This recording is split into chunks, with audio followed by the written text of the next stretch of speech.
Welcome to the Old Time Radio Westerns. I'm your host, Andrew Rhynes, and let's get into this episode. This episode is going to be Challenge of the Yukon. Original air date's January 16th, 1950, and the title is The Diamond Caller. Let's get into it, and I hope you enjoy. Now, as gunshots echo across the wind-swept, snow-covered reaches of the wild Northwest, Quaker Puffed Wheat and Quaker Puffed Rice, the breakfast cereal shot from guns, present the Challenge of the Yukon. It's Yukon King, swiftest and strongest lead dog of the Northwest, blazing the trail for Sergeant Preston of the Northwest Mounted Police in his relentless pursuit of lawbreakers. On King!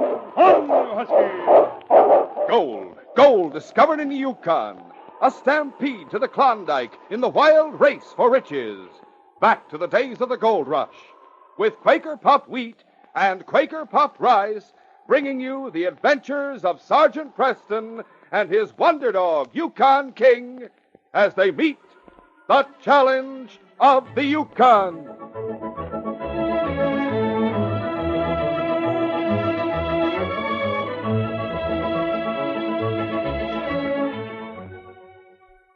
Guess what these sounds mean? Oh, boy. Sure, they mean that something tastes extra good. Like a heaping bowl of Quaker Puffed Rice or Quaker Puffed Wheat topped with good, thick yellow cream and fruit. It's a breakfast deluxe. Taste it. Every spoonful of those king-size grains of wheat or rice is mouth-watering good. So crisp, so nut-like in flavor, so extra delicious, all covered with velvety, smooth, rich cream. Don't wait. Enjoy this deluxe treat tomorrow morning. Just reach for the big red and blue package of delicious Quaker Puffed Rice or Quaker Puffed Wheat. Never sold in bags or bulk.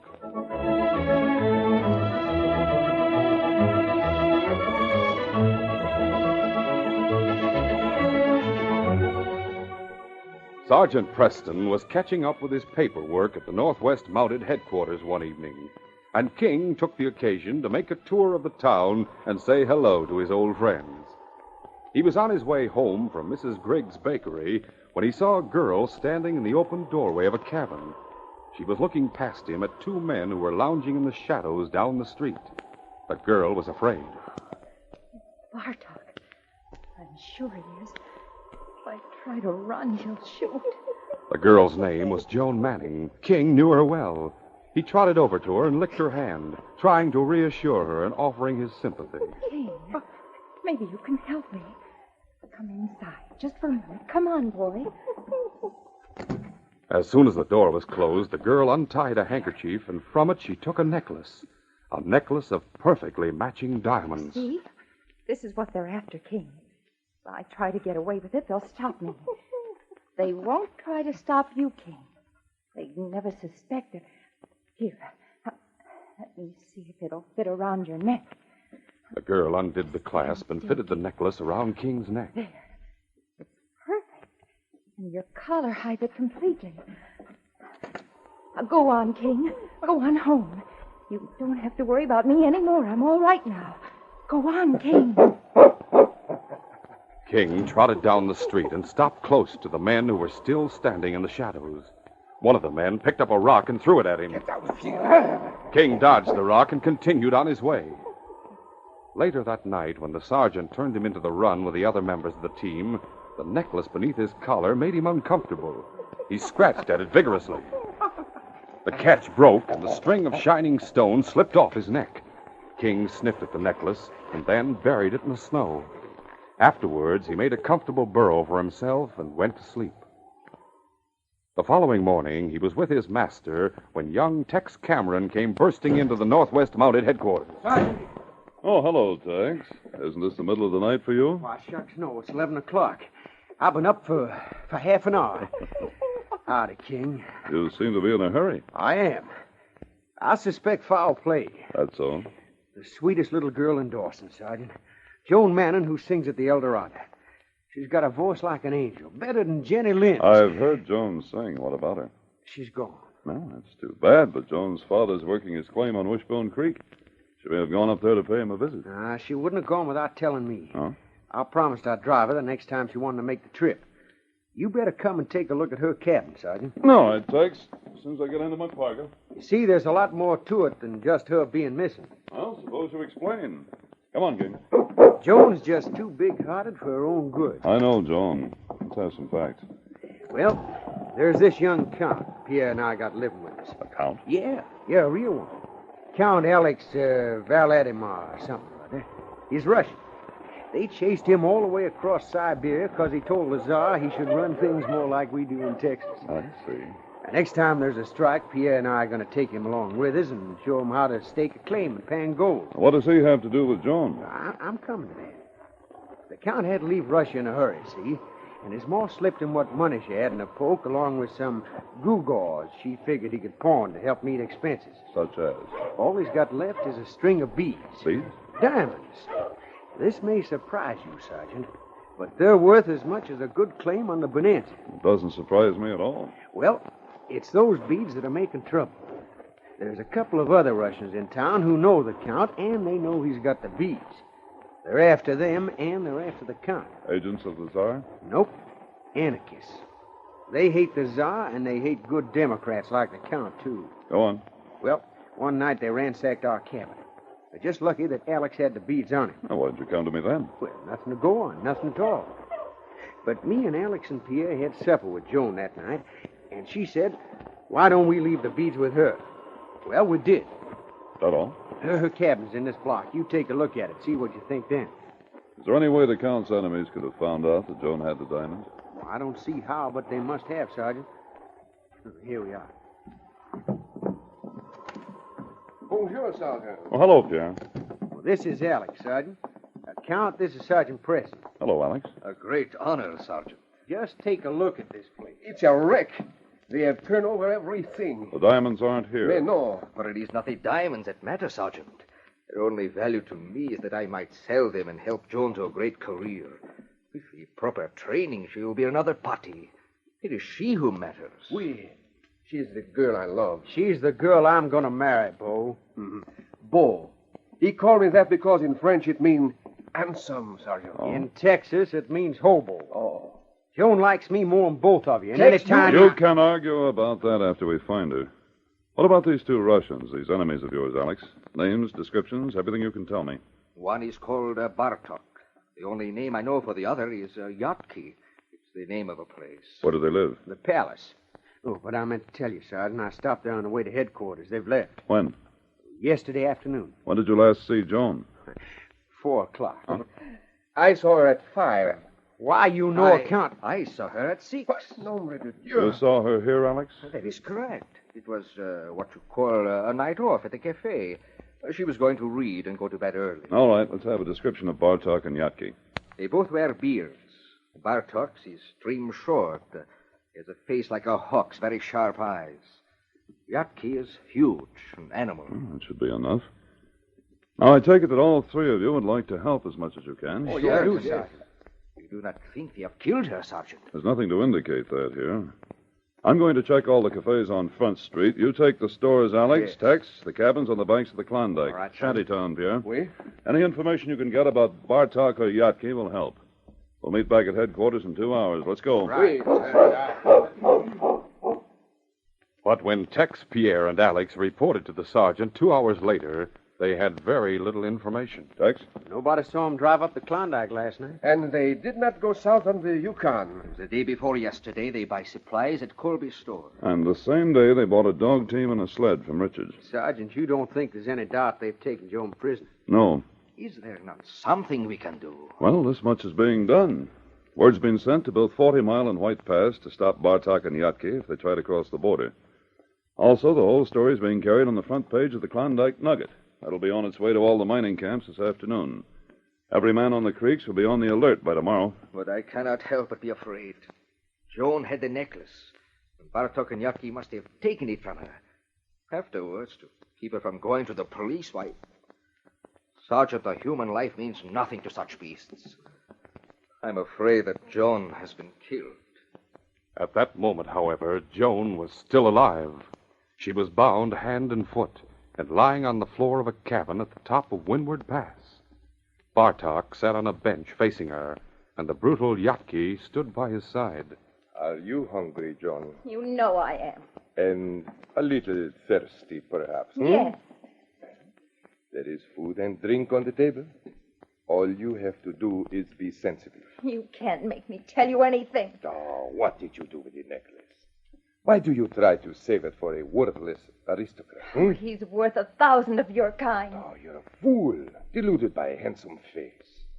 Tell me, what right does he have to those diamonds? They belong to him. But by what right? By what right should they belong to you? I will use them for a great purpose. For murder and destruction. That's your only purpose. A means to an end. The glorious world revolution. A revolution to make you and your kind king. You are a stupid bourgeoisie. There is no point in arguing with you. Yatki the arm. No, please don't. Yatki. A steady pressure, if you please. I know. You're in pain, perhaps. Oh, don't, I'll tell you. Good.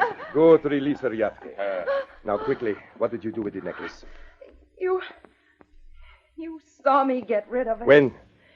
When you were waiting down the street. There was no way you could have. That dog.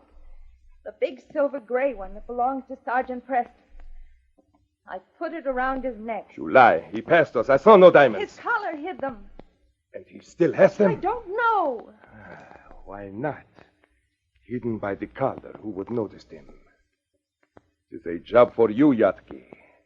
It takes no great brain to shoot a dog. We'll continue our adventure in just a moment.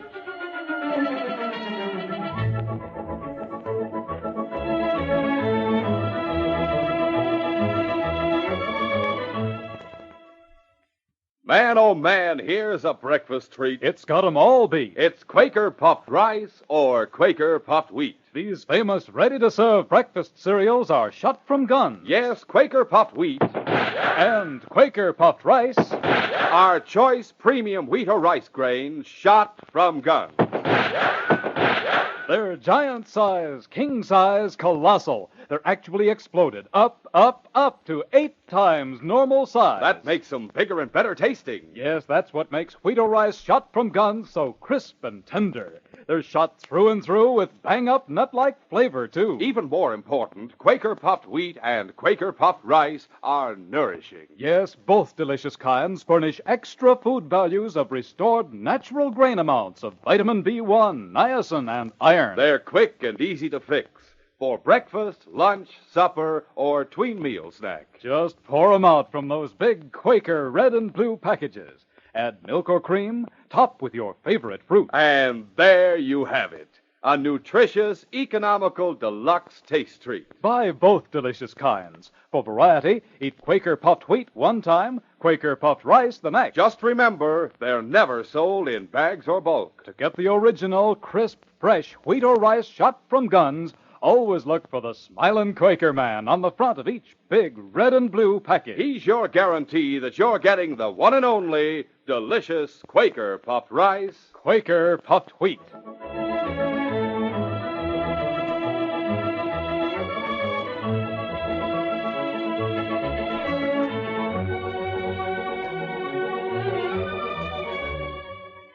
Now to continue. After Joan told Bartok that she had fastened the necklace around King's neck, Bartok ordered Yatki back to Dawson. But the big Russian objected. Bartok, why should it be me? Because I said so. When the sergeant works at night, the dog goes up and down the streets as if he were making a police patrol. Yatki, you will go no farther than the edge of town. The bridge across the Klondike. You will wait there. What if the sergeant has locked the dog up? Might I wait there all night? Most of it. If you do not see the dog by 4 o'clock, you will go to the run in back of headquarters. No, Bartok, no. What danger is there at that time of night? It will not be necessary to shoot, perhaps. A piece of caribou steak in your hand, a quick grasp, and you will have him by the collar. With your strength, you will have no trouble in wrenching the necklace loose. No. This is a command, Yatki. Would you have me report that you have been insubordinate? No. You will go, then. Take the team. I hope he will come to the bridge. I will shoot him. It's the best way. You beast! Such concern for a dumb animal. It amuses me. That evening, King sat beside his master's chair in the headquarters office as long as he could stand the heat. Then he trotted to the outside door and scratched on it. Now that we have this report from 40 Mile, we're sure they didn't pass through there. Our best bet's the Klondike. Oh, you want to run, boy? All right, go ahead, fella. King exulted in the stinging cold. He raced between buildings from Front Street down to the banks of the Yukon. And there he stopped for a moment and howled at the big white moon and the aurora that streaked across the sky and turned the night into day. Then he started investigating the 1,000 wonderful smells that came from the warehouses along the waterfront. He worked his way upstream to the point where the Klondike joined the Yukon. And it was there he saw the man standing in the shadow of the wooden bridge. There was no one else around. Here, King. He called King by name, and he held out a piece of meat in his hand. The scent of the meat was delicious. Come. This is for you, King. But King knew the man from the night before. He had been with the other one who had thrown a rock at him. King growled. That is the way it is. All right, then. The great dog realized the danger in the flash of metal, and before Yatki could level his gun, King was racing for the shelter of the warehouses. The gun spoke, and King felt a searing pain in his flank, but he had rounded the corner of the first warehouse, and he ran on to the sergeant and headquarters. When he reached the door, he scratched it and barked. Well, that wasn't much of a run. What? King, what's the matter? There's blood on his coat, Sergeant. Wait. Let me see. Did you cut yourself, boy? Don't look like no cut to me. No, not to me. Pierre, the first aid kit in that cabinet. Get it. Wait. You believe that King has been shot? It's a bullet wound, Alex. I didn't hear anything. The wind's pretty high. Here you are, Sergeant. Oh, thanks, Pierre. I think I'll just take a little stroll outside. And shoot it out with the first man you find wearing a gun? Well, You leave it to me. It'll only take a minute to fix this scratch, and then King will show me where it happened. We can come along with you, can't we? If you like. Easy, boy. Won't sting long. Outside headquarters, the sergeant touched King's bandage and said, Show me, boy. Lead the way. King understood and trotted down Front Street to the bridge over the Klondike. The man had gone, but his tracks were clear in the freshly fallen snow. The sergeant and his companions followed them for a quarter of a mile up the stream. A sled and a team had been left here in the shelter of a tree. From the tree, the sled track swung into the center of the frozen stream, heading east. Easy trail to follow, Sergeant. Yes. I'm heading up to Klondike tomorrow morning. There's no reason why I shouldn't do it tonight. Of course, this may have been an accident. I'll find out. We'll come with you, Sergeant. I'll have my team harnessed and ready to go in 10 minutes. It'll take you longer than that. Oh, we don't want to hold you up, Sergeant. You go ahead and we'll catch you up. All right. Come on, King. From the moment Yatki had missed King, he had been afraid that the dog would put Sergeant Preston on his trail. Oh, hold up. Oh! He had driven his team hard, and now, as he stopped for a moment to the entrance to Windward Pass, he was congratulating himself on not being followed. And then, at the far end of the long valley below him, he saw a dog team. It is hard to tell, but I think... No, I am sure. It is that devil in the lead. It is King. Rush! Push off! Yatki raced on up the pass to the cabin where Bartok was waiting.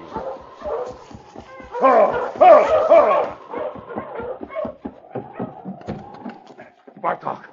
You are back sooner than I expected. I shot at the dog, but I missed. You fool! Now the sergeant is coming after me. He's crossing the valley. He will be here in 15 minutes. And the dog? He leads the team. Good. We will be waiting for them. We will shoot it out? Nothing so dangerous. No. Have you noticed the big rock on the slope above the cabin? Yes. We will go up there. We will put a charge of blasting powder underneath it. When the sergeant enters the cabin, we will set it off. There will be an avalanche. The cabin, the girl, and the sergeant will be buried. Murderer! Put a gag in her mouth. You... It will be convenient if the dog escapes. Then we will not have to dig him out. As the sergeant neared the cabin, he studied it closely. That's the team we've been following, King.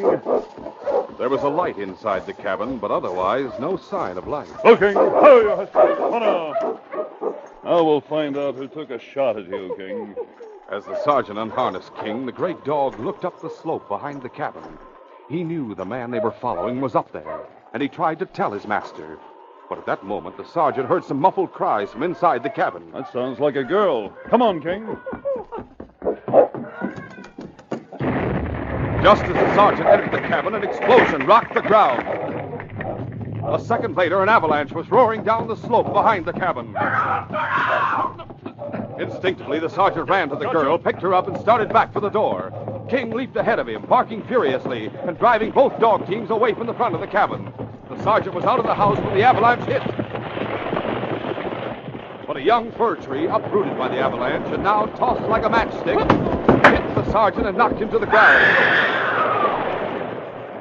Joan was thrown clear into a snowbank. The sergeant was pinned beneath the upper branches of the tree. Instantly, King was at his side, tugging at the branches. The sergeant lifted the tree, and with his help, King pulled it aside. Then the sergeant tried to rise. A searing pain shot through his leg. He sank back to the ground. Joan, roll over here. I'll get that gag out of your mouth and cut your ropes. Sergeant, I'll try. There. Oh, thanks. Sergeant, it was Bartok and Yatki who did it. Oh? They blasted a rock up on the slope and started the slide. Bartok and Yatki, eh? Must have been one of them who shot at King back in town. Yatki. They're after Alex diamonds. I put them around King's neck last What? night and... I'll show you. King, come here. Bartok and Yatki were outside my cabin.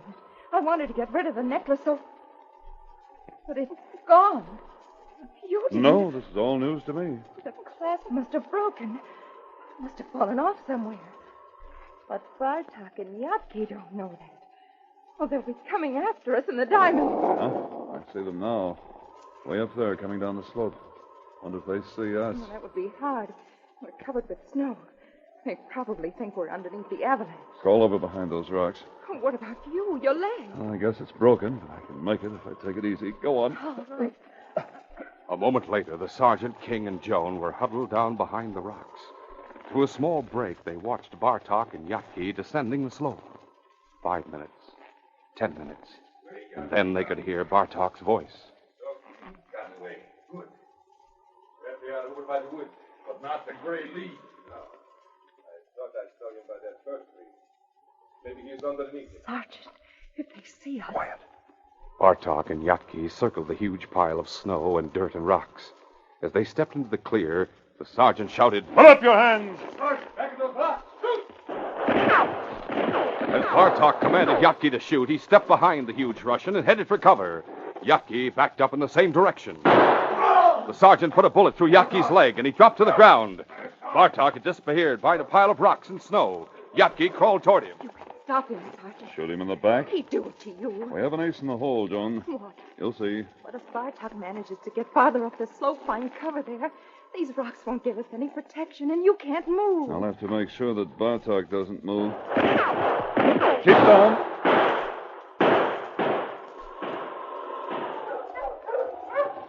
As Tex, Pierre, and Alex entered the pass, they could hear the distant shots. And half a mile farther on, Tex was able to size up the situation. Ho there, boys. There's the sergeant. Hey, that looks like Joan with him. It is. That is Bartok and Yatki who shoot at them. Well, boys, we'll just leave the dogs here and follow the ridge until we're right behind those polecats. Come on, let's go. Hurry. The sergeant was gritting his teeth against the pain in his leg. Joan, Yes. if I should happen to black out, keep on shooting. I thought I heard dogs down the trail a while ago. Maybe I only imagined it, but even so, help will be coming sooner or later. Really? Oh, yes, for 3 suitors. Keep shooting until I get here. Listen. Those shots came from farther up the slope. Could Bartok... No, not Bartok. That was a rebel yell if I ever heard one. It's Tex and Pierre and Alex. And that was the end of the gunfight in the pass. When they realized they were exposed to gunfire from above them, Bartok and Yatki yelled for mercy. That same afternoon, they were in jail. The sergeant, his leg in a splint and propped up on a chair, was playing host to Joan, Tex, Pierre, and Alex. Well, it turned out all right, Sergeant. But I figure you need somebody to protect you from now on, Joan. So I'm asking you to marry me. Thank you, Tex. But no. But of course, it is Pierre you will marry, no? That's right. It is Pierre I will marry. No. Oh. Is that the last proposal I'm going to hear. Joan, I have no right to ask you. Diamonds are gone. They were all I had. Couldn't I take their place? You would... You mean... Yes. I have witnesses now. You can't back out of it. As if I wanted to. Congratulations, Alex. My best wishes, Joan. Thank you. But I'm wondering if the diamonds are really gone. We haven't asked King about it yet. Oh, the chain must have broken. Well, we'll see. Come here, King. Collar, King. The sergeant made a circle around the dog's neck with his hand. Collar for Joan. He pointed to the girl. Fetch, boy. King looked up into his master's face. The sergeant repeated the process. Collar for Joan. Fetch. King turned and ran to the door. Open it for him, Tex. Right, Sergeant. Go on, follow him. See where he goes. All right. Leave the door open, Pierre. Oui, Sergeant. The run was close to the cabin, and King stopped as soon as he reached the gate. He asked Tex to open it for him. Could it be in there? You said collar. Oh, maybe there's an old collar inside the run. He's digging for something. What? He has it, whatever it is. Yahoo! There, boy. Go on, King. Take it inside. Here he comes. It's almost unbelievable. Why, it's true. It is the necklace. I can see it sparkle. Give it to Joan, King. Oh, thank you, King. Well, how's that for a wedding present? Oh, it's wonderful. Good work, King. Bartok and Yatki are in jail. Now the diamond's safe. This case is closed.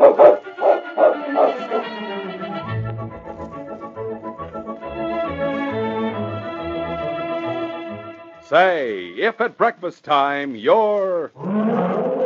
Yes, hungry as a lion. Well, sir, just you dive into a heaping bowlful of delicious Quaker puffed rice or Quaker puffed wheat.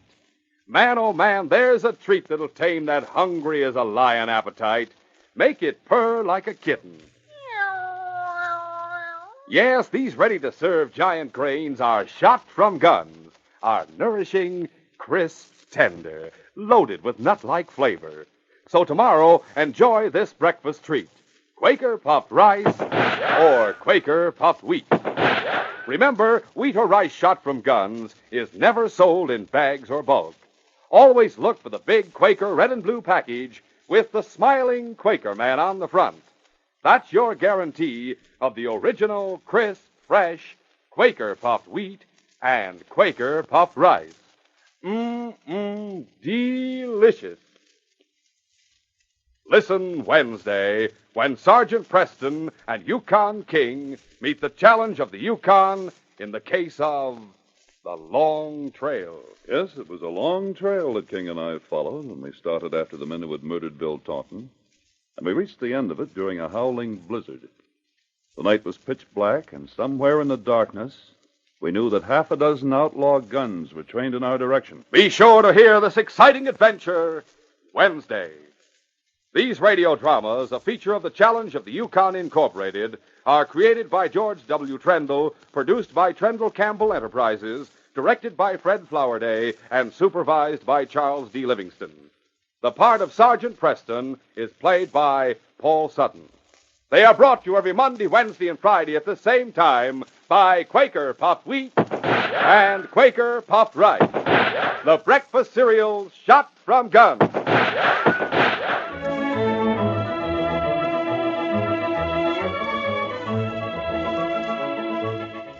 Your best bet for hot breakfast is Quaker Oats. The giant of the cereals is Quaker Oats. Delicious, nutritious, makes you feel ambitious. The giant of the cereals is Quaker Oats. Yes, if you want to be a star in sports and school activities, make your hot cereal Quaker Oats, because Quaker Oats helps grow the stars of the future. You get more growth, more endurance from oatmeal than from any other whole grain cereal. Remember, Quaker and Mother's Oats are the same.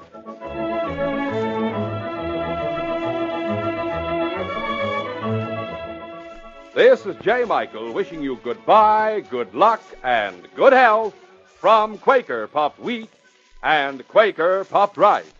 So long. This is ABC, the American Broadcasting Company.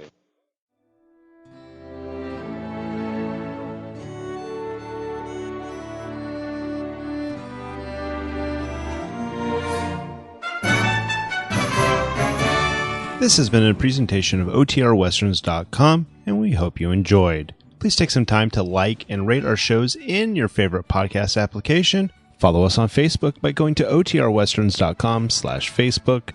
Join in the conversation by going to OTRWesterns.com/Discord. And don't forget to send us an email, podcast@OTRWesterns.com. This episode is copyright under the Attribution Non-Commercial Share Alike copyright. For more information, go to OTRWesterns.com/copyright. Have a great day, and again, thanks for listening.